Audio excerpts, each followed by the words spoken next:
Welcome back to another episode of Healing Hearts. I'm your host, Jessica Holland.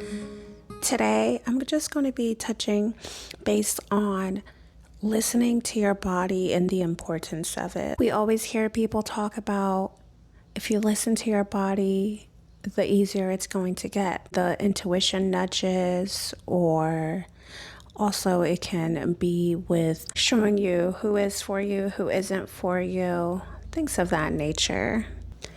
But if you have never experienced that before, how does one even get there?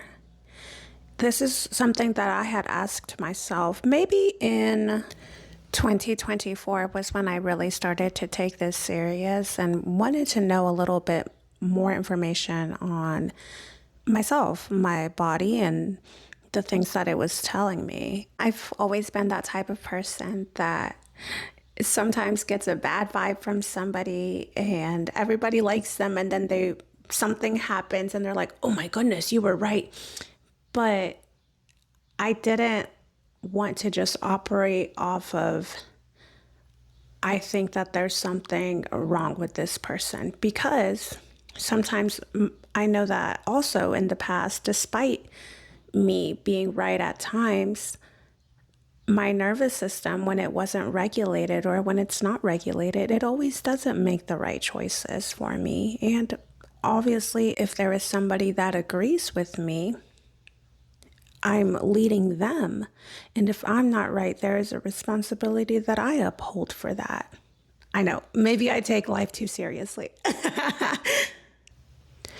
But I really wanted to continue developing the skill of being able to listen to my body more and learn how to receive these nudges from my body. And the beautiful thing is that our bodies are always talking to us. It's always communicating with us. One example of how our bodies communicate with us from one point to the physical point is like, let's say you ate something bad and it makes you sick. That is your body communicating with you. So now, to strengthen that, for me, I know what helped me was listening to myself when my body felt hungry, listening to my body when I actually felt tired. I allowed myself to rest a little bit, and I didn't have to push myself so hard because that's what I was doing. And it was almost like putting me in the negative when it came from my body to give me intuitive nudges, and when it came to my body just speaking to me. It's like learning a different language. You start to get a little bit of words here and there, and then you get more experience. So when I was at work, I started to actually listen to my body, and I would actually use the restroom when I needed to. Sometimes I would wait till the last minute, just trying to get things done. And I'm not talking about the times where I was running instrumentation or doing something for a surgery. That's not what I'm talking about. I'm talking about like just trying to get things done and almost avoiding myself and putting myself last. When we put ourselves and our needs, our actual needs, not our wants, but our needs first, that is the way that your body will see and start to see that it is safe for it to speak to us. It is safe for it to rise up with intuitive nudges and for it to continue to do that. It's almost like getting a new puppy or getting a new pet, that you have to allow it to get used to you and to warm up to you. So I began to use the restroom when I actually needed it to. I began to sit down at work when I actually needed to, and I was actually taking care of my needs. And as I continued to also, in another part of my life, was healing different attachment styles and people-pleasing tendencies. On the other hand, different people-pleasing tendencies started to become revealed more and more of what was of me and what was stemming from an attachment style and what I could necessarily live without, like what was programming and programmed within me as a child that I was still upholding. And all this came from just listening to my basic needs. Oh, and another one, and I know these things sound so minute that I'm telling you that I started to do, but I strongly urge individuals to really listen to what their body needs are for that moment. And if you can meet them, definitely meet them. Not just because you deserve to take care of yourself and to be good to your body, but also because it will reveal different things to you. So these things might sound minute, but they go a long way. Another thing that I did to help my intuition rise up and for my body to continue to speak to me and strengthen that relationship with my body was actually drink water when I was thirsty. I sound like I was operating in a horrible state, but I was so used to being that way that I never noticed anything wrong with it. So I started drinking water when I was thirsty. I started to not wait till the last minute to use the restroom. When I felt like I needed to go to the restroom, I used it. And if I needed a snack, obviously, like, you use wisdom and do healthy choices so that way things don't go out of balance. But yeah, then when you start developing that relationship with your body, something else is going to happen. It's almost like a little video game. The next level is going to happen. When you are in tune with your body, you're going to start to notice these nudges.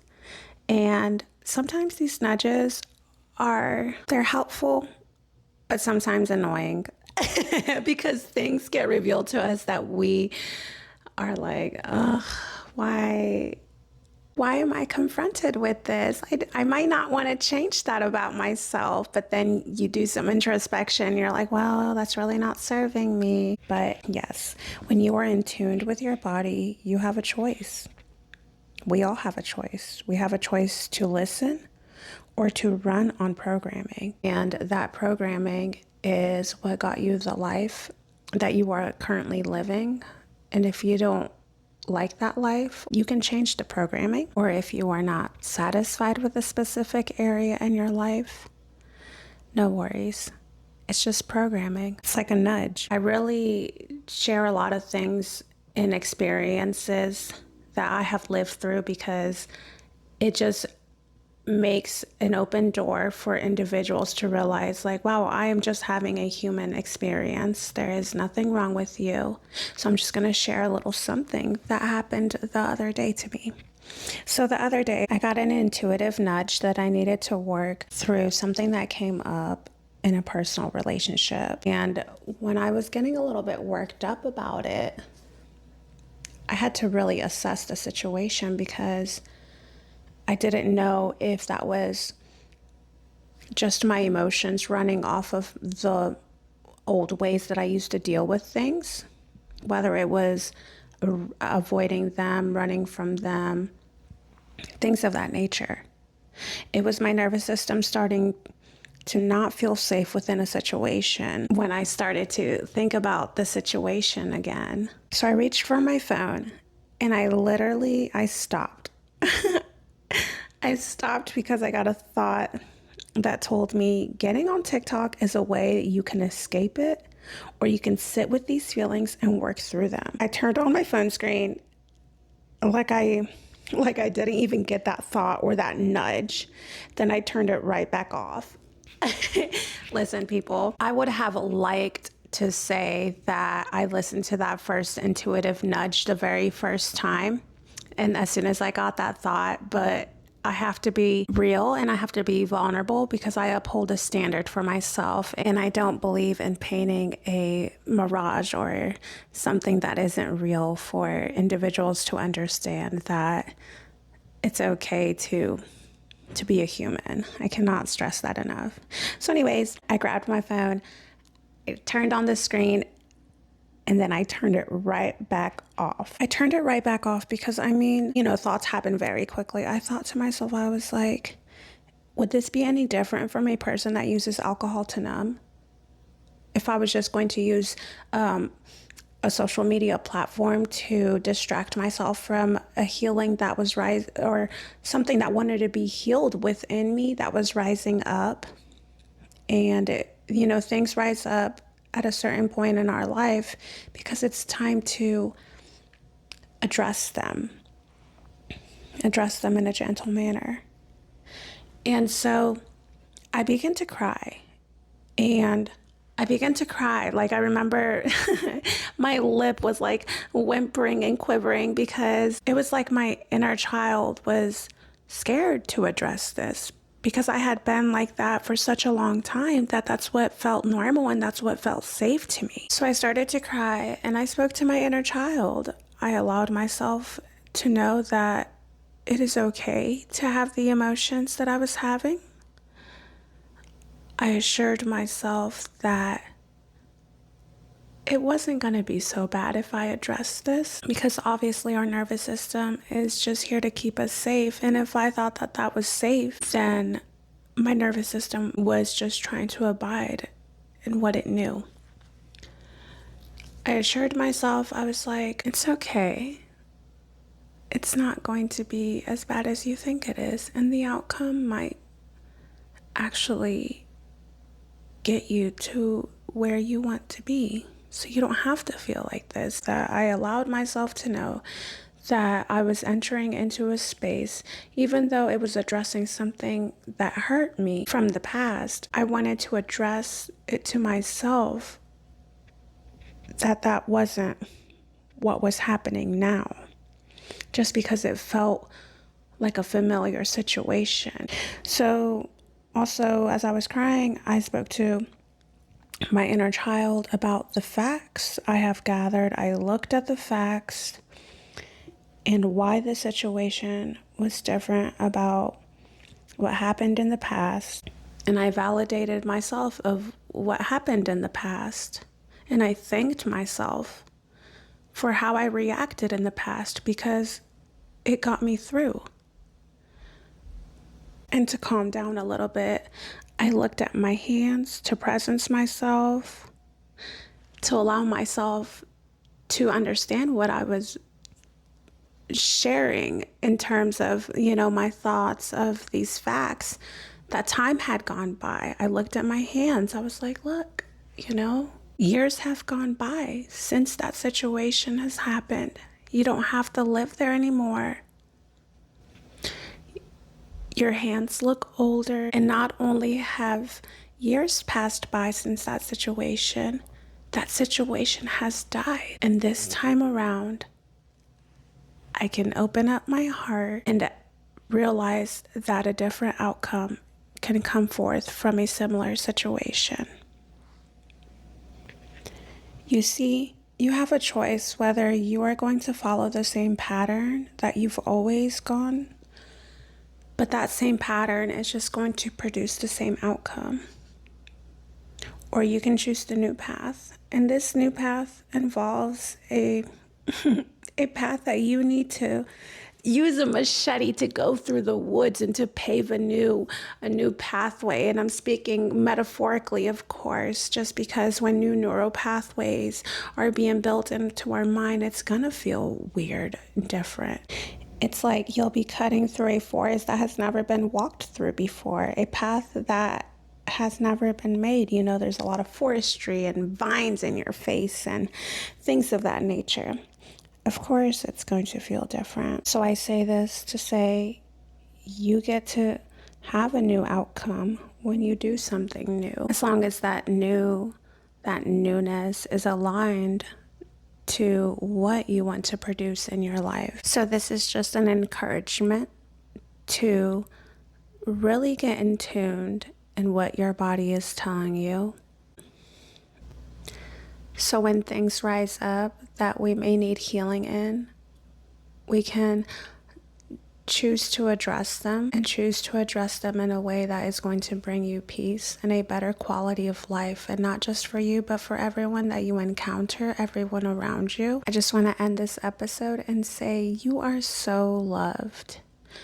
There are people that look up to you because you are an amazing individual. Your journey is like no one else's. And guess what? If you choose healing and things that have hurt you in the past, you can transmute that. And imagine how much more powerful you're going to be. Imagine how much more impact that you get to have. Think about, what do you want your legacy to be? So many times we are just existing, but are we really living? What are you going to leave back for others to remember about you?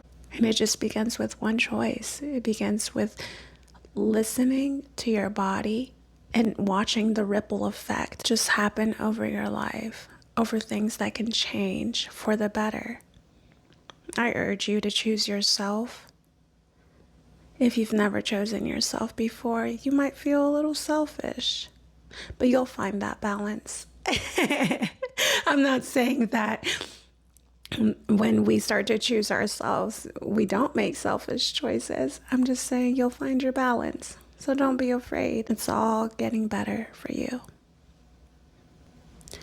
Thanks so much for listening to this episode, and I will see you next time on Healing Hearts.